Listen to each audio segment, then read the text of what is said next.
Stein and Stevens Show, the show that covers everything from sports to politics to news to entertainment and everything in between. And now your hosts, Troy Geary, Will Stein, and Dave Stevens.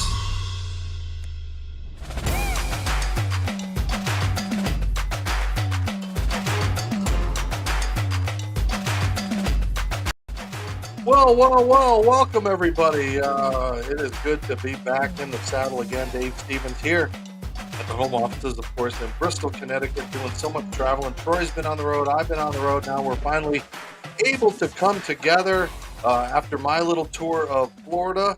And, of course, Troy's been all over the place, and it's great to see you, Troy. I'm sure you're back up, obviously, in Duluth. Has it warmed up there? Is it almost you get that 2 months of summer? Yeah, I think it's about 70 degrees today, so I'm happy with that. And you've been hitting the road. I mean, we saw you at the NFL draft, and of course, you've been covering some Twins games. I mean, what has this experience been like for you? In 1 year, it's almost our year anniversary.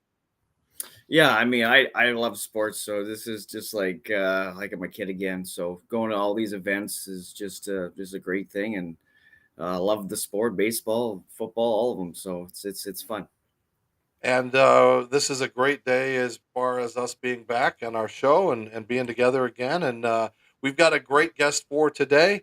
He is, of course, somebody that many of you remember from his time in the major leagues. We'll bring him in right now. Kevin Mench, who played for various teams in his 8-year career, mostly known for Texas Rangers organization, and such a great career that he had. 8 years. And of course, in Texas, he had a couple of back-to-back seasons with 20 home runs, and he's here joining us today to talk a little baseball, talk a little bit about his career, talk about the good times, the bad times, the fun times. Kevin Mench joining us for a little while today to talk some sports. Kevin, thanks for joining us. Absolutely. Looking forward to it, gentlemen. And Kevin, right out of the gate, there's a couple of things that you're known for. One of those is you have, what was it, 7 consecutive games hitting a home run. I mean, what was that like? I mean, to be in the major leagues and do something that very few Major League Baseball players have done in their lifetime. I mean, what was that like? I didn't really think about it much. I think I got more annoyed with the fact that the media wouldn't leave me alone. I said, I can't wait for this to be over. And they said, why? I said, so you guys will leave me alone. I never really, planned on this whole streak happening. I know it happened after the whole shoe incident with the shoes that were half size too small. It's funny, this streak started at home, and I think the night before we were in Seattle, I hit a ball off the top of the wall. I think it missed going out by maybe a foot at the most. So I missed it by a foot, 8 games by that. So I mean, I never really thought about the streak and anything else. I was just going out there trying to just have fun with it. Got to put you on the spot because what means more to you, getting those home runs in 7 games, or of course being inducted into the Delaware Sports Hall of Fame? I think being inducted into the Hall of Fame, I mean, that's something that's for being from Delaware. I mean, you look at it, people, is that the smallest state? I said, no, Rhode Island is the smallest. We were the first state to sign the Constitution. So being a Delaware kid, that's always where my roots are from, and always been proud because there aren't a lot of professional athletes that come out of the state of Delaware to do that. I live in Texas now, and it's Tarrant County, which is where I live in, is probably the size of my state. You can drive through my state in an hour, and it's about what it takes to get through Tarrant County these days. So and records are made to be broken, correct? And my record was tied this year by Mike Trout, of all people, who was a South Jersey boy. So, he grew up across the river from me. And so if anybody's going to do it, it's going to be him. And he tied it in Cleveland, the same place I set the record. For those who don't know, how did you get your nickname SHREK, and do you know who started that? Rusty started this whole thing during spring training, what year that movie came out. He'd always had a bag with candy in it because he was trying to quit dipping, so he's always had candy, and I was always eating it. And how you get banter back and forth, and he was saying stuff about it, and I said it'll never work. And as soon as we got done with stretch, he went over and told the media, and then they ran with it from there. Well, it's It's such a good nickname to have, and also I think didn't you have the record, and you could look at this two ways. You had the largest helmet and hat in Major League Baseball. I don't know if that's all true, but like the internet's 100% true. So that's something you can believe in. Now, the biggest I ever won, I think, was an 8. So but if you get a box of hats, they're not all the same size. For some odd reason, they all fit differently. I was a 7.5, I think, in college. So I varied all between. And I've seen some. I put on a kid. His name was Matt Rooney with Detroit when I was playing, and I put his hat on, and it came down over my ears. But nobody believed me. It is what it is. People like it and do it. So I have fun with it. And that's the thing. I actually had a company called Big Melon Gear send me some stuff, some hats, and their slogan was "Love your melon," and another one was "One size never fits all." See, my problem with the hats are they're not deep enough, so they look like a yarmulke when I put them on. So I like visors. That was, you when you were with the Rangers. I mean, you had some very colorful teammates, and to say the least. And again, I know some of them were briefly there, some of them, but a couple of them I wanted to talk about before Troy jumps in is, I think it was one season you had with John Rocker. I mean, that guy is such a unique character, away from the field, on the field. He says it like it is, how he feels. I mean, do you have any good rocker stories that we don't have to bleep out? Nah, I love Johnny Redknapp. He is one of those guys that, like you said, he's going to speak his mind. And if you don't like it, you don't like it. But he's always going to be honest and open with you.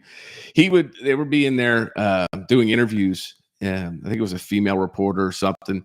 And I think he had walked over there and took his towel and just started flossing himself from the backside while she was interviewing one of the players.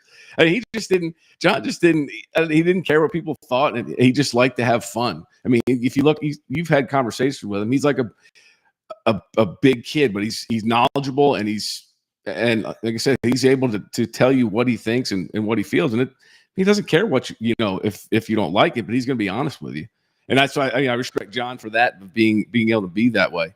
Even now, he said we have conversations with him, and he's still the same thing. What do you think all these rule changes Major League Baseball implemented this season? Are you for it, against it? What's your thoughts? I hate these rule changes. They've taken the purity out of the game. I mean, to standing ovations to players coming in, you have to write a letter prior to coming in. You can't just let the feel of the game happen. We've got pizza boxes for bases. We've got pitch clocks. Guys making their major league debuts and they're getting docked the strike, either in the box or they're pitching, because it's a lot to take in. And now all of a sudden you're taking that away from these guys. The interactions with fans. I mean, now there's nets everywhere. If you want autographs, you got to go all the way down the foul pole to have something done. There's no more interactions. Guys spend more time, on social media and everything else. It's just the way the game is played completely. It's gone away, and hopefully there's enough old school managers around that are trying to bring it back to where it was. I mean, you talk to fans, it's just they miss that. Just that pure. And baseball's the only game where you can really screw with it. Hockey, basketball, football, you can't really mess with it. Analytics have destroyed the game completely, right? Yeah, it's taken away from them. The car, right? Pitchers, they're red or they're green. So it says tonight that you're green. That means that you have to pitch. But as a manager, I'm going to that guy and saying, "Hey, how are you feeling?" It says you're green here. How are you feeling?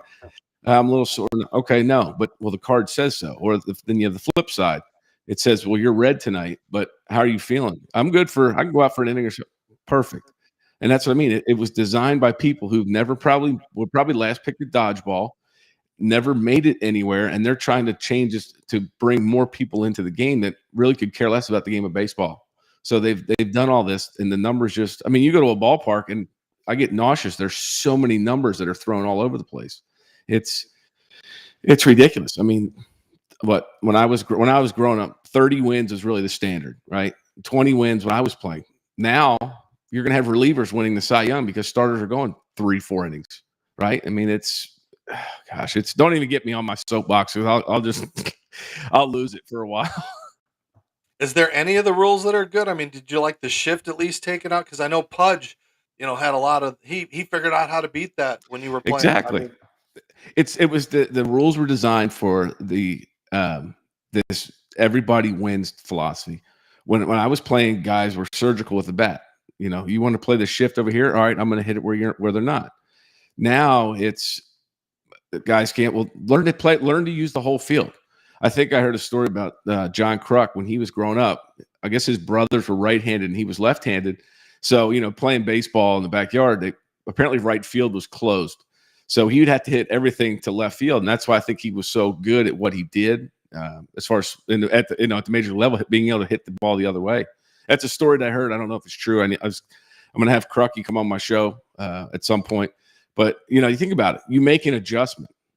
Not telling him no, you can't play here. I think eventually, if they continue to let this the shift come on, it's going to look like a trapezoid in hockey, right? Have all these lines and cones all over the field where you can be, where you can't be. Gosh. And I was just in a minor league game last week where you can challenge balls and strikes because a computer is doing it. So, but that's what I mean. I mean, what are we showing everybody? It shows that everybody. If I can't win, I don't want to play. Type of mentality. I'm going to complain every time something happens. Just like you saw Harper the other day go after somebody in the Rockies dugout.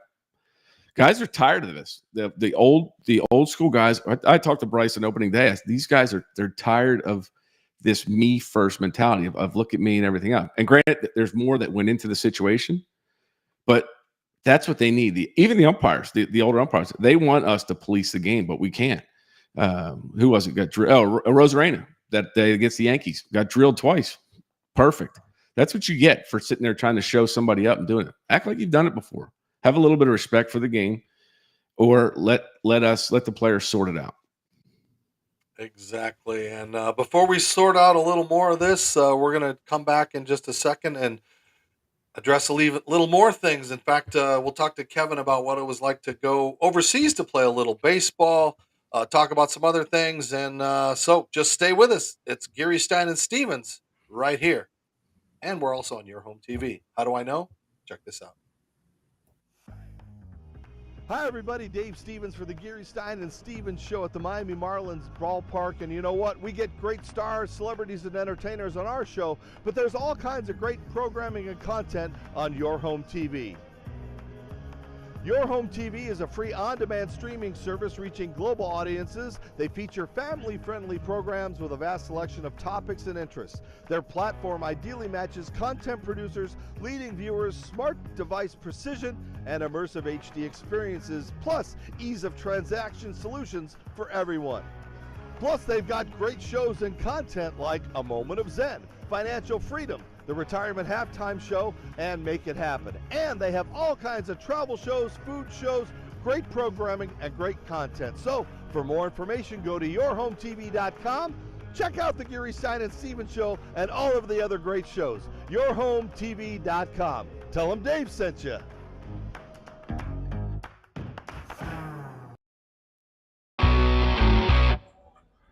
Hi, everybody. Dave Stevens here for the Geary, Stein and Stevens show from Tropicana Field, home of the Tampa Rays. And you know what? Not everybody can be a Major League Baseball player, but you can look like $1 million. What's the best way to do that? Well, go to freshcleanthreads.com. Don't believe me? That's right, you can look professional, feel good, and not spend a lot of money by wearing Fresh Clean Threads. They have amazing shirts. They've got Henleys and polos, long sleeves, and even bomber jackets. And if you like them, you can save some money by typing in the show code GSS SHOW from the Geary, Stein and Stevens show to save 20% off. So if you can't be a major leaguer and you want to dress like one, well, go to freshcleanthreads.com. That's freshcleanthreads.com. Tell them Dave sent you. Use that code GSS SHOW. All right, welcome back to the second part of Geary, Stein and Stevens, and we are so happy, Troy, to pick the brain and mind of Kevin. Kevin, when you had your career, and we had talked about some of the guys that you'd played with. I mean, you were part of a guy that signed at that time the biggest contract in the history of baseball. What was it like to be around that development of a young Alex Rodriguez? I mean, just the talent side of what Alex was. I mean, it was was 6'4", 6'5". I mean, he could run, he could hit for power, he had an arm, he had all 5 tools. I mean, he had even intangibles. Alex was a smart guy, and he actually took me under his wing, kind of looked out for me and helped one of the guys that really helped show me, how to carry yourself as a major league player, the things to do, what not to do. We were really good friends. We're still, still close to, to this day. We, and it's just being around him and stuff. It's people always say, well, he's an ass. He's this, he's that. I said, you've got to understand people like that Alex's stature and what he is, you can't let everybody into your little world, right? Because if you do, you've opened the floodgates for it. And I was fortunate enough to be inside that circle of trust that he had, to be around him, to see that. And I can understand why people would say that. If he's sitting here now, he'd have a conversation with you because he trusts me enough to bring people around. But at the same time, I can see why people would think he's arrogant and this and that. But talent-wise, the best player I've ever been around for the position he played, the abilities he had, and like I said, the leadership that he was able to do, and he did it for a long time, and that's a lot of pressure for a high school kid as well, to coming out first pick in the draft and being able to do that. And the guys that he's been around, and the guys that I was around in that whole Juan, Pudge, Rafi, Kenny Rogers, Ismael Valdez, Herbert Perry, older veteran guys, just that whole niche and group of guys that I was able to kind of learn from and kind of understand the game of baseball from all aspects. And you would mention Pudge. I mean, talk a little bit about one of the most best hitting catchers of all time. And again, his defense was just magical. I mean, what was it like to watch that game where he was just, running everything? Pudge is, like I said, he was probably the best catcher. He and Johnny Bench. But of my era of playing with him and seeing him, he could hit the ball all over the ballpark. Guys were afraid to run. The Pudge is back there. You're not running. We always had a great relationship. Still see him as well. And just being around him and seeing him, we always had, even when he was in Detroit, I'd go into the box and I'd bump into him just because, just saying hello type of thing. We always had a really good relationship. But like I said, the abilities that he had to be able to, when you go in there and not run, that's one thing you always heard. I'm not running. I wouldn't even get far off if he was in there because you knew he was going to try and pick you off. But to be able to do all of that and be in sustainability. He played 16, 17 years. So it's being able to do that and playing a premium position and what it took on his body. It's amazing, and it's hard to find now guys that can do that, right? The guys that can win MVP awards and and carry teams on their back, especially playing a premium position like he did. You host your own podcast as well. Tell us, the viewers, about it, and where can we find it? It's called the Big Head Pod. The redundancy of the big head thing we have, and it's on dubtalks.com. It was created by we cover 4 major sports. I do the baseball side. Craig Ludwig does hockey. Derek Harper does basketball, and Isaiah Stanback and Nate Newton do the football side. So we're just kind of a conglomerate of all the sports here in the DFW area. And I talk about anything and everything. People like to hear stories. I've had, I don't know if you guys know John Hirschbeck, Major League umpire, what he's had to deal with. Lost 2 sons to a rare genetic disease while he was umpiring. And he was fortunate. They just had a grandson born about 8-9 months ago, and genetically cleared from all the abnormalities that his boys had. So that's really the first son and everything else. So those kind of stories. Trying to think of some other one. I have had some military vets on, just creating the stuff that these guys are trying to create and going out and trying to help people around. Just anybody and everybody. If we can help one person, we've done our job. So that's kind of what I'm trying to build the show around. Different stories of people and how they can their reach and their effect they have on people. And that's the biggest thing. I've had the guy who created the Wounded Warrior amputee softball, David Van Sleep, former Army. I know him real well, yeah. So helping those guys, being around the amputee guys and seeing those and seeing what it's done for them, taking it from the softball side to the baseball side now, still keeping in touch. 2 of those guys are the first bilateral amputees that are police officers, one in Nassau County and one here in Fort Worth. So, it's amazing just to be around that and hear those stories of how these guys came to, where they are today from, where they started in Afghanistan or Iraq, and the reach that they've had and what David's created. And I love David. We talk all the time, and now you're on the show with a guy who played professional baseball without legs. So it's all tying together, right there, Kevin? Exactly. Right. The only limitation is what we put on ourselves, right? That's the biggest And thing. I love what Dave's doing with those guys. And as we wrap up, I got to bring out something that I love to find some obscure things, not to embarrass our viewers, but to just kind of show that I do my homework and I do care who my guests are. So, Kevin, I know your career took you to a few Major League Baseball teams, but it did take you overseas. Yep. If you remember what it was like to play over there, and I want to hear this. Let's see if we got the audio here that'll play for us. Love live TV. Yeah. Oh, yeah. Come on, man, for our listeners. Where did you find this stuff? Where did you find this video? You must have flown over and gotten all this stuff. That's a Kevin Mench home run, grand slam. You can hear the announcers going a little crazy there. What was that experience like over there? I mean, I know it wasn't exactly what you wanted. I saw a couple of interviews of what it was like and what you went through. But what was generally that experience like? Nobody from Japan watches the show, so you're allowed to talk openly here about that experience. Have you guys ever seen Mr. Baseball? Yes. That's exactly how baseball is played over there, how it's run.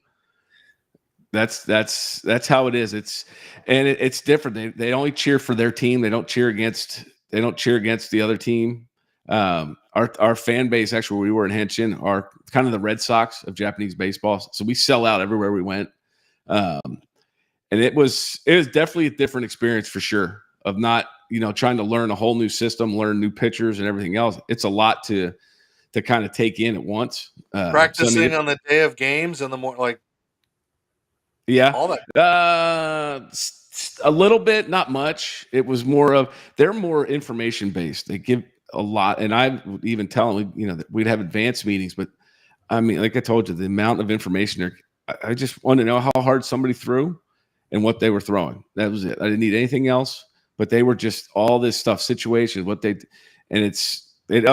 was a lot of information for me to be able to, and I didn't need it, but they kept wanting to spoon feed it through you. So, I mean, it's definitely different for sure over there. And you don't play no double headers, and games can end in ties.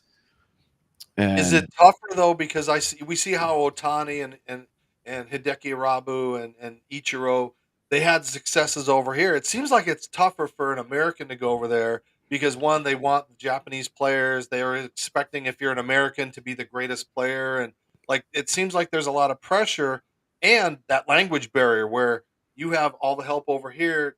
Did you have much help over there? Yes, you did. Because I think you're allowed like 4 foreign players, anybody that's not Japanese on your team. And you had interpreters, probably 3 or 4 interpreters. And some of the guys, they knew, kind of like the Latin guys, they know they don't let on. They know more English than they'd like to, but they want you to kind of learn their language. So like I said, the language part is difficult. But you're right, though. They expect you to hit 7 home runs a night. And that's how they want it to work. But and like I said, learning different pitches. They get over there, the zones are a little bit different. They get pitches that are more inside than they are away. So, I mean, it's a lot of stuff to take in a short amount of time. So, I mean, you're trying to figure all this out, and, the culture and everything else. The food was phenomenal. I love Japanese food. That was one thing that I definitely loved. The people over there were great as well. Just being able to have those conversations and just seeing them, though. I mean, it's especially when you're the tallest people in the room, they just have that look of, you walk by and they just stare at everything else. So, but it was definitely an experience for sure.